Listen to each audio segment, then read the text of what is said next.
都到这个时候了，不想说点什么吗？是啊，重庆要失守了，你们共产党就要胜利。可你就在这个时候悲观，你见不到你亲爱的新中国了，也见不到你那些亲密的战友了，你不觉得遗憾吗？我是蜂王，站长，能不开这种玩笑吗？您可别吓唬我。都说共产党人是有信仰的人，果然如此。都到这个时候了，还这么淡定。我心里没鬼，我慌什么？你心里没鬼？江水洲已经说了，那天你说你肚子疼，要去买药，就在你买药的路上，高平被杀，怎么解释？张平是我杀的吗？江水洲的夫人可一直都在我身边。当然不可能是你亲自动手。可是巧的是，第二天这家药店就关门了，巧合吗？那就是你们的一个交通站。哎呀，我说，杜副站长，现在重庆哪家店铺关门，那还都不是稀松平常的事儿。再说了，那天晚上，我跟江水洲的夫人的钱都没带够，那个伙计不依不饶的，我只能把江主任给搬出来了。他们可能怕报复，把店给关了。这又能有什么呢？那小莲可以给我作证。我再问你，站里的照相机哪儿去了？照相机？啊，去年我用过一次，后来行动队的朱队长说他们急着要用，我就转交给他了。这事你可以问江主任。去年的事你说什么？你只是说朱铁有没有把相机还给你？当然没有了，他要还也得还江水洲啊。周密的计划很巧，可是你没有想到，我们有比你更周密、更巧妙的计划。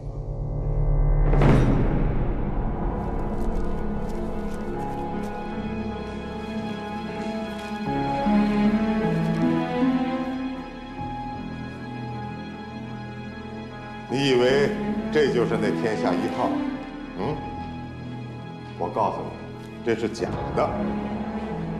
你把它交到了共产党的手里，你以为你大功告成了？遗憾呐，那是一张废纸。顾显章的话让秦天亮意外，自己传递出去的情报，敌人怎么知道？秦天亮意识到，队伍内部隐藏着敌人。你们把我抓来当做蜂王，看来我的老婆孩子也被你们控制起来了。我问你，鸽子是谁啊？是不是梁晴？鸽子只有他和梁晴知道，他验证了自己的推测，自己的内部有内鬼。站长，你说什么我真听不懂。什么鸽子不鸽子？秦天亮，你就招了吧。只要你能立功，站长也许能保你小命一条。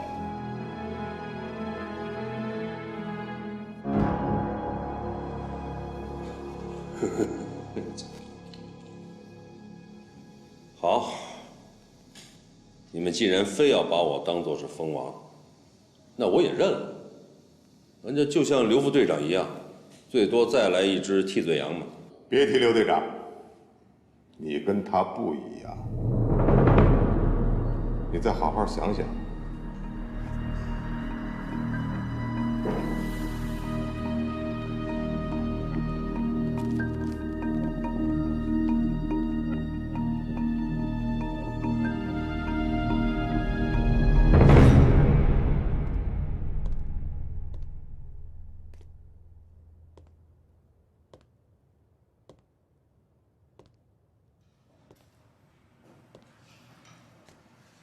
金太太，原来你就是蜂王的交通员呀！呵呵。自从咱们到了重庆，就开始做邻居，这么长时间了，你看起来一个普普通通的家庭主妇，在我们眼皮子底下做了这么多的大事儿，在下真是佩服的五体投地啊，不，全体投地。我根本不知道你在说什么。我平时大门不出二门不迈的，你可别血口喷人。我告诉你，江水洲，我出什么事儿都没关系。小天要是有什么，我跟你没完。我也不怕告诉你，我也不是没有背景的人，就连你们顾站长，也得让我3分。背景，就那个寡居多年的老太太，那也叫个背景。我告诉你，秦天亮就是蜂王，证据确凿，什么关系也没有。江水洲的话让梁晴有那么一丝紧张，他担心秦天亮在获取情报时意外失手，或者冒险行动而留下破绽。但他很快镇定下来，他知道自己的丝毫破绽都会给秦天亮带来麻烦，现在他必须跟敌人周旋。我要见站长。孩子已经几天没有好好吃过东西了。哟，孩子受委屈了。那我跟你做个交易吧，把你知道的都说出来，我马上给孩子吃东西，不然的话，恐怕我就得饿他几天了。小天天，告诉江叔叔，平时你爸爸和你妈妈都跟哪几个叔叔来往啊？我只认识里一个江叔叔，你天天到我们家里来。孩子说的没错，他还小，没怎么出过门，可不就认识你一个江叔叔？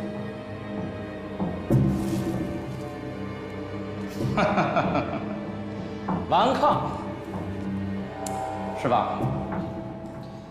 没关系，我给你几天考虑，到时候有你说话的日子。看紧了。是。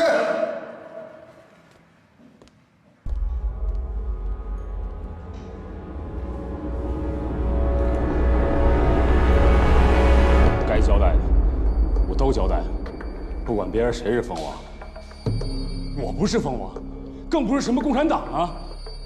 站长，我亲眼看见秦天亮接触了天下1号，我发誓啊！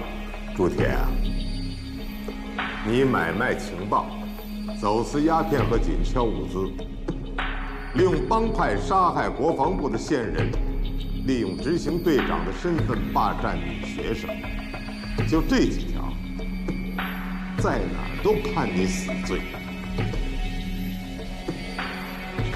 站长，可我不是蜂王啊，站长，我愿意戴罪立功。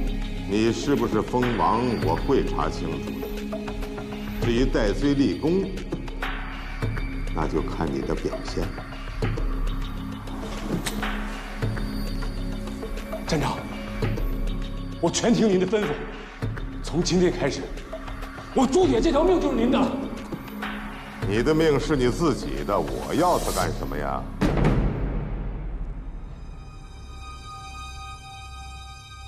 你要给自己机会。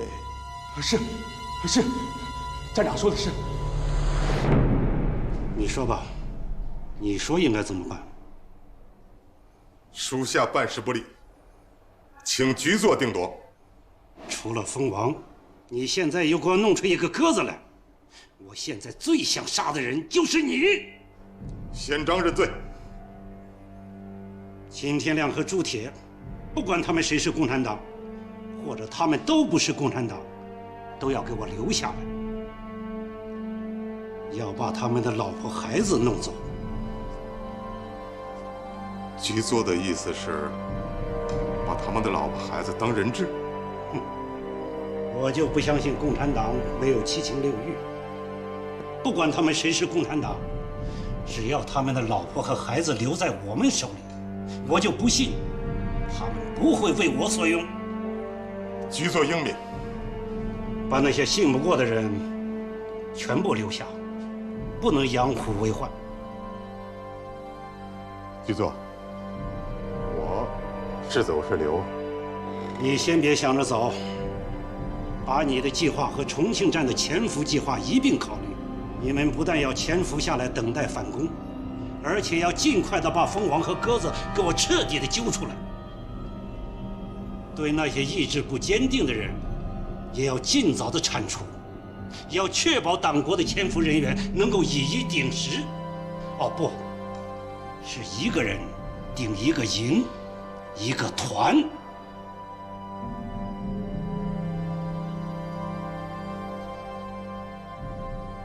不但潜伏的人员要过硬，而且撤走的人也要人人放心，个个过关。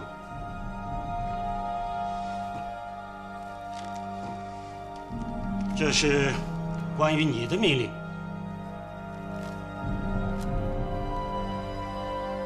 让我去基地？基地在哪儿啊？这个小岛，在台湾和大陆中间，是日后反攻大陆的最前沿。这是我和国防部研究过的，得到了委员长的首肯。你作为反攻大陆基地的司令，日后那里的一切都归你指挥。你现在就可以着手准备。谢局座栽培。督副站长怎么安排？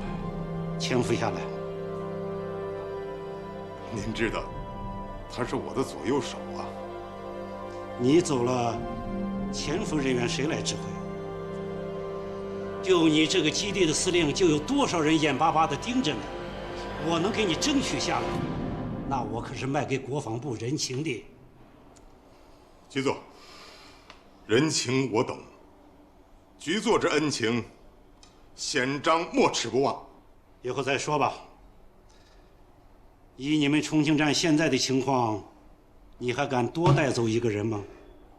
小心，不能把共产党带到岛上去，明白吗？明白。站长，去留人名单都已经定下来了吧？啊，也许大概差不多了。不过命令没宣布之前，什么可能性都有。站长，您就明说吧。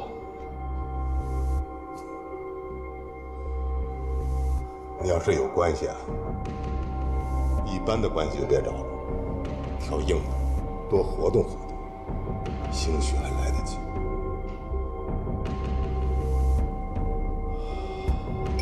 明白了，我留下来。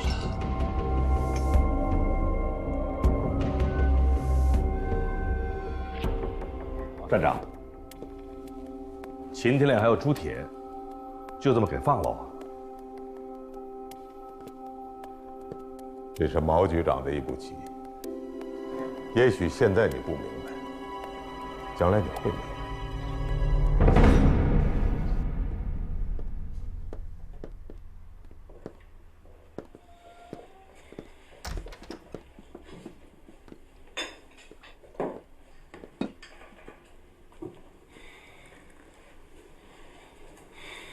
天亮，我觉得敌人并没有抓到真凭实据。你说好笑不好笑？竟然是江水洲审查的我。这要是换了别人，我还真的不知道怎么应付。我们内部肯定有鬼，他们一定是抓住了我们什么把柄。那他们为什么放了我们？我想这是敌人在用计。这样，你还是按照平时那样的去生活，没事的时候就去隔壁跟这个小莲多聊聊天。我知道，现在是最危险的时候，可是我还是想亲自把这个情报传递出去。是啊，我们一定要把假情报这个消息通知组织，让组织鉴别，不能让组织蒙受损失。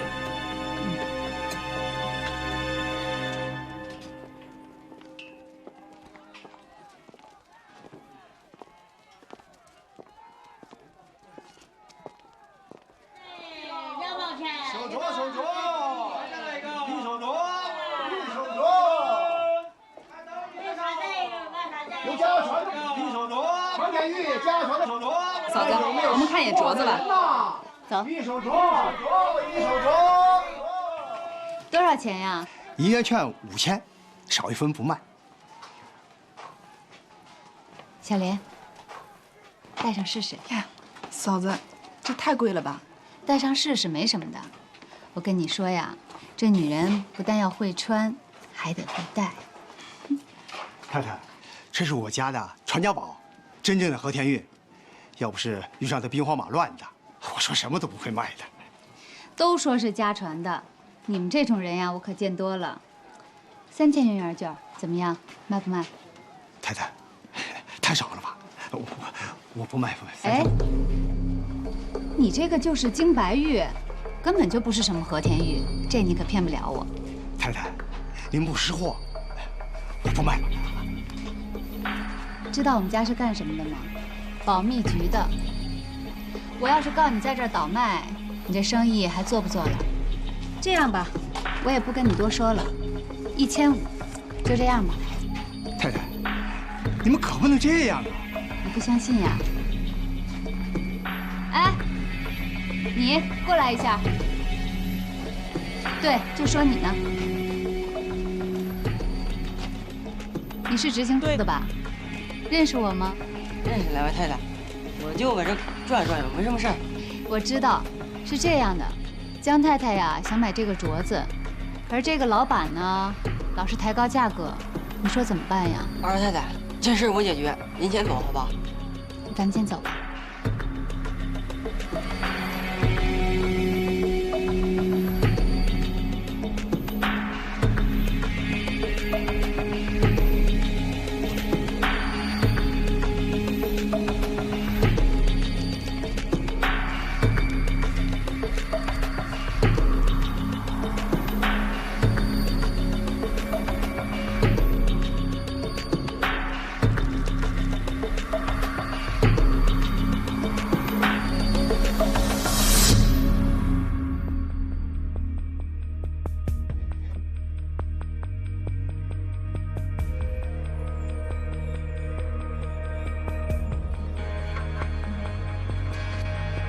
外面有狗。我知道，今天我跟小莲出去的时候，我就已经发现了。是吗？哎，那你跟老郭传送消息的时候，一切还顺利吗？挺顺利的呀，没有什么事儿。哎，不过你说这个老郭还真可以，他假扮成了一个卖首饰的，然后还不知道从哪儿搞来了一只玉镯子。你别说，那货色还真不错，市面上很少见的。哎呀，坏了！这玉镯子可是老郭的传家宝，价值不菲，我见过一次。哎呦，哎，那坏了，这镯子我现在已经给小莲戴上了，那老郭还不得心疼死啊？算了算了，为了革命，他也得舍得。那等重庆解放的时候，我再还他一个。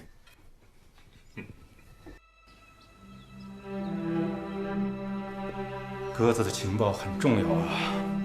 对了，现在天下1号的真假鉴别工作进行的怎么样了？就看一张图纸，怎么辨别真假呀？纵队现在正在汇总各方面的情况，对天下1号进行甄别。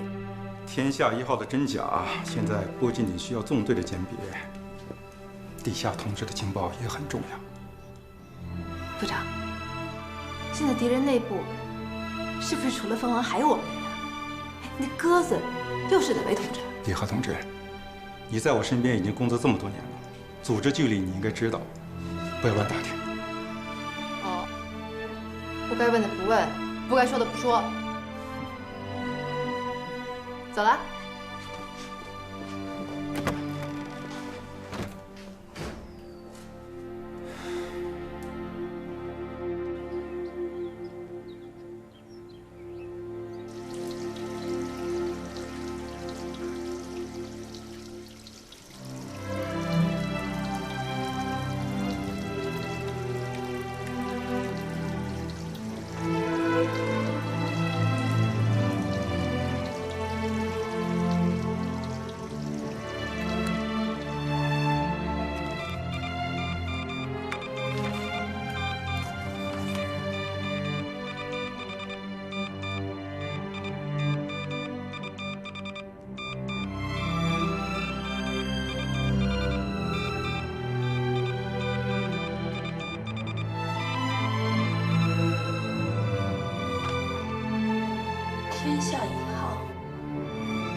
汪澜只听说过天下一号，为了天下一号，12个爆破专家被处死。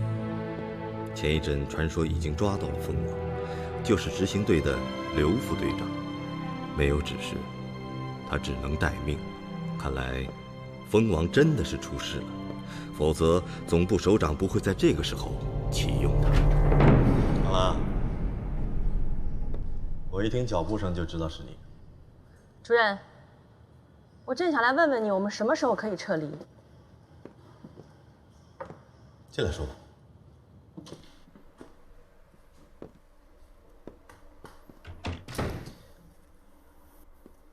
怎么这么乱啊？这些都是要销毁的文件啊！顾站长的命令，你来的正好，帮我一下。我？这可是违反条例的。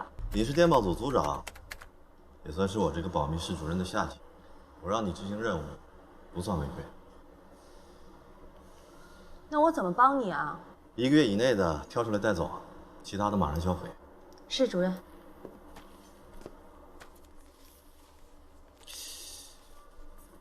好了，以后没人的时候，别叫我主任了，就叫我名字吧。是主任。主任，听说天下1号文件非常重要，挑出来了吗？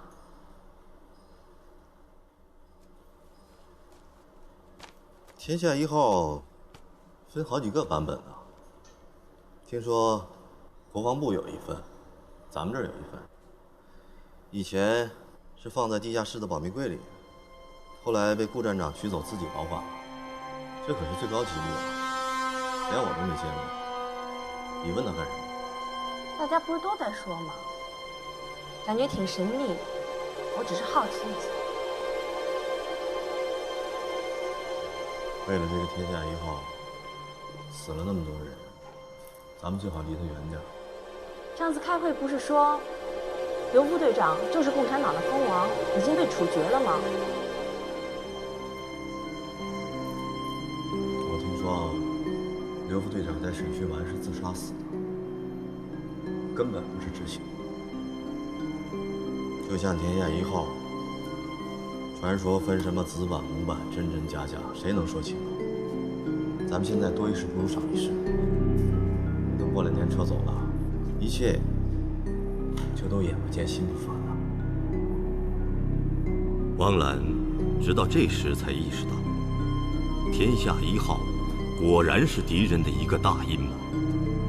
保密级别这么高，和以往的文件都不一样。看来，天下1号要想得手，只能从长计议了。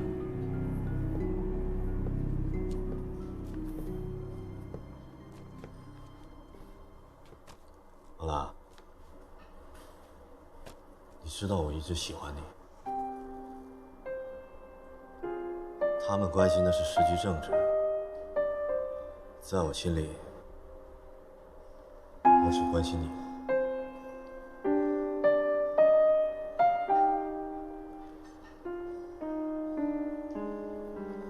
郑主任，现在时局这么乱，我想冷静冷静。我懂。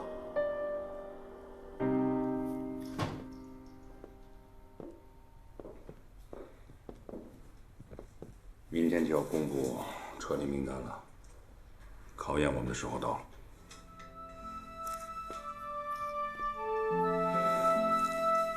有你在，我什么都不怕。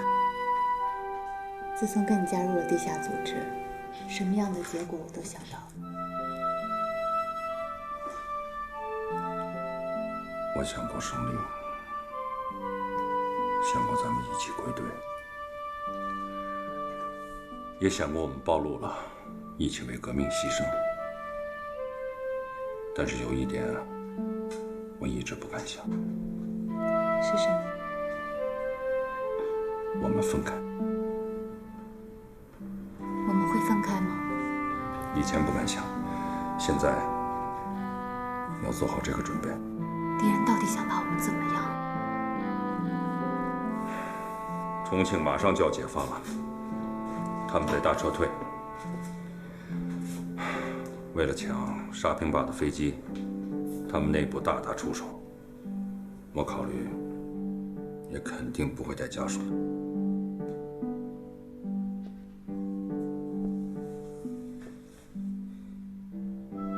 我知道，我们可能不能在一起了，因为你还有任务，还要去追查天下1号。我们现在想回归组织，想撤离，都是不可能了。在名单公布之前，我们已经被监控了。那我们到底怎么办呀？这么多年以来，从来没有这么被动过。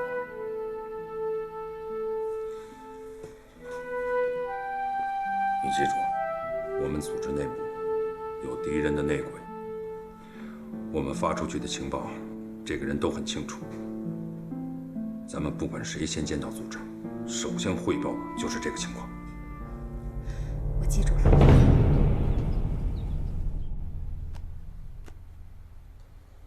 一会儿，你来宣布潜伏命令。家属也撤。为了解除潜伏人员的后顾之忧，让他们有个盼头，毛局长指示。他是把他们都当成人质了吗？别说的那么难听。你甘心让地面潜旅在大陆担惊受怕的呀？这梁晴怎么也撤呀？我知道你要说什么。秦天亮和朱铁现在有重大嫌疑，我们来不及甄别了。要是把他们处理了，别人就会说我们无能。况且我们的目的是为了甩掉包袱。只要蜂王上不了岛，我们就算完成。是啊，你们都撤了，是安全。可是秦天亮、朱铁还有江水洲，他们3个人，如果有一个真的是蜂王的话，我们这些潜伏人员都太危险了。早就替你想好了，这里边有一个房产证，还有你新的身份，绝对安全。同时，为其他的所有潜伏人员都准备了新的身份。看来这是党国给我老杜最后的一个案子。兄弟，别悲观，要不了多久我们就会打回来的。到那个时候，你们都是有功之臣。站长，你别说了，我认命了。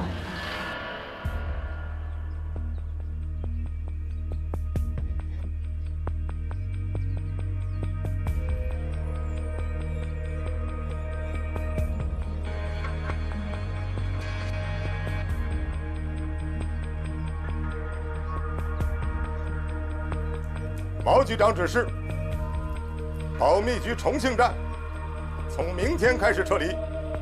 下边由杜副站长宣布第1批撤离名单。第1批撤离人员如下：保密室主任郑彤，到；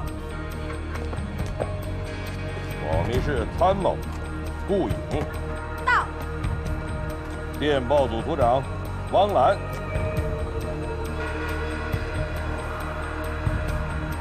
到；电报组成员傅德芳，到；马然，到；张海霞，到；赵倩云，到；程文，到；向北，到；保密局所有眷属随同大队一起撤离。不愿撤离的，将由宪兵队送到城外，以投敌罪论处。给你们2个小时准备时间，2小时后集合，直到大队撤离，任何人不许离开保密局半步。是。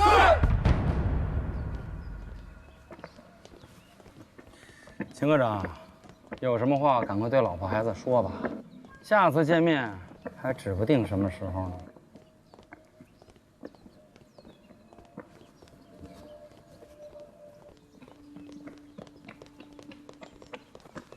哎，我看这个汪组长，听说撤退，真是兴奋过头了。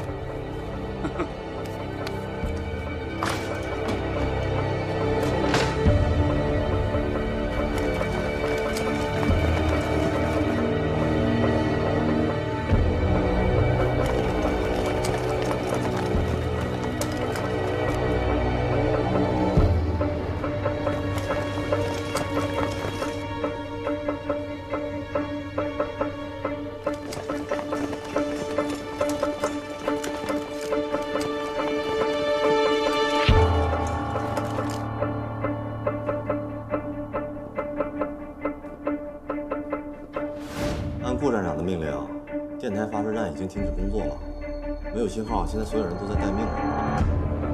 为什么？这么说，全城的电报都没有信号了？顾站长说，在撤退前要切断所有的联系，以免发生不测。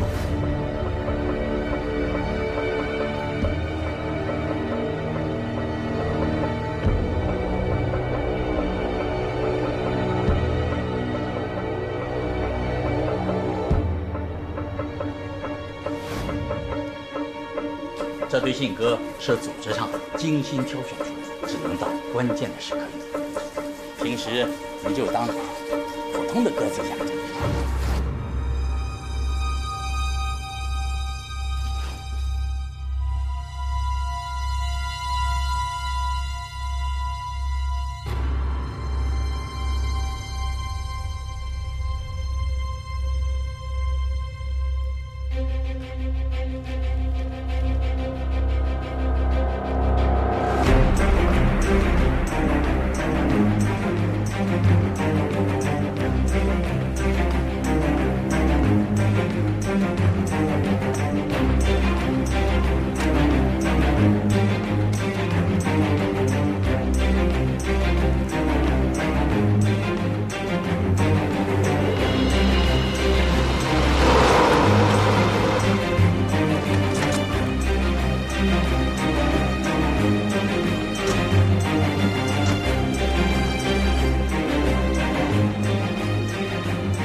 哪儿来的鸽子呀？哈，是不是汪组长养的2只鸽子呀？早不放，晚不放，这时候放干什么呀？嗨，小女子心思嘛，这鸽子也许养出感情来了，这临走了，可能是放生。是吗？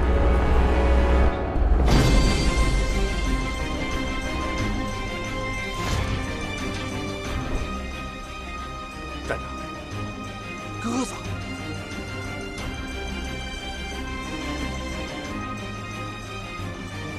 来人！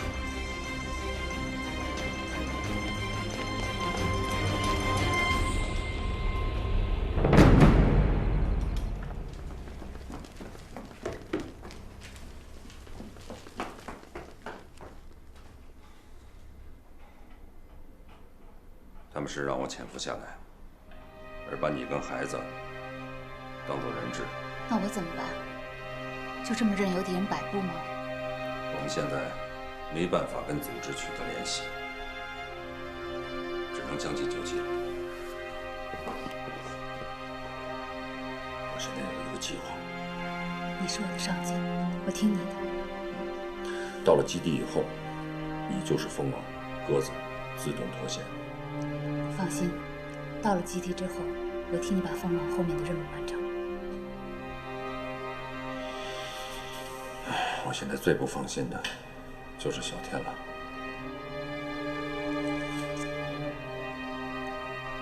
天亮了，孩子我会带好的，你现在才要小心才是。走。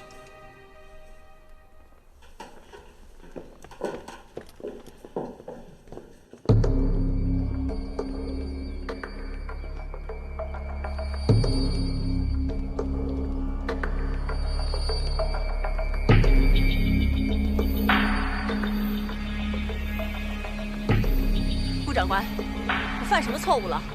干嘛要这样对我？王组长，这儿不是说话的地方，回站里说。走。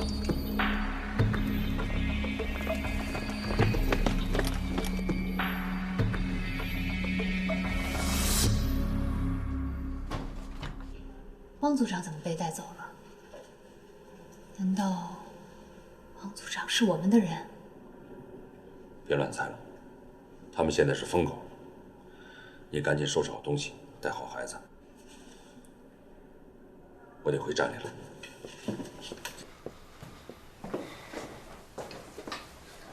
爸爸，别走！哎呀，天儿，记着，不管到哪里都要听妈妈的话啊。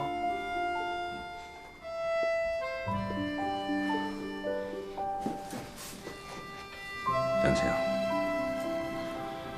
不管出什么事，你都要记住，你是一名地下工作者，不管你到哪里，组织都会找到你，都会跟你取得联系的。一定要相信组织。我记住了。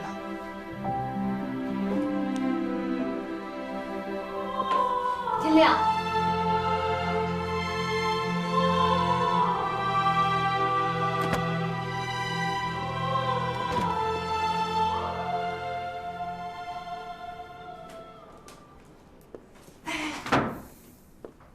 他们怎么把汪组长抓走了？谁知道？说不定又是个冤死鬼。我算是看出来了，你们这帮人就懂得整自己人。哎，我说，这批撤离的人没有你，第二批也没有你，那咱们的金条白送了。我可能得潜伏下来。我说你傻不傻呀你？你留下来，留下来不就等于送死吗？共产党人饶过你？我们没有选择的余地。哎，不管了，爱怎么着怎么着吧。咱们这一别不知道什么时候再见面了。那我不管，那我要去找顾站长，我求他让他把你带走，要不然就把我们金条还给我们。还什么呀？老子现在就要你！春宵一刻值千金。哎，没拉窗帘，傻子！拉什么窗帘？这时候谁还管你这个？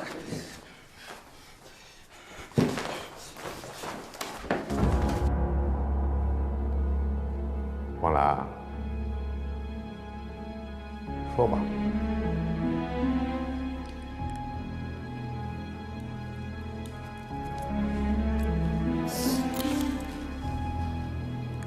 该说的我都说了。当初我养这两只鸽子，郑主任是知道的。现在我们要大撤退了。如果不放了他们，他们会饿死的。恐怕没那么简单吧？现在可是非常时期，别说放走两只鸽子，就是天上飞一只苍蝇，也要抓下来审查一下。你们不相信我？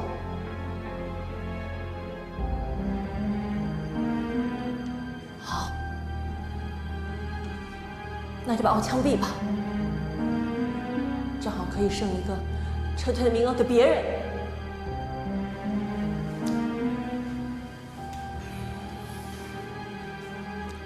王兰，你是我当年从南京电信人员特训班亲自选出来的，那年你才16岁。这些年来，我一直把你当成我自己的女儿待。我相信，你一定不会辜负我的。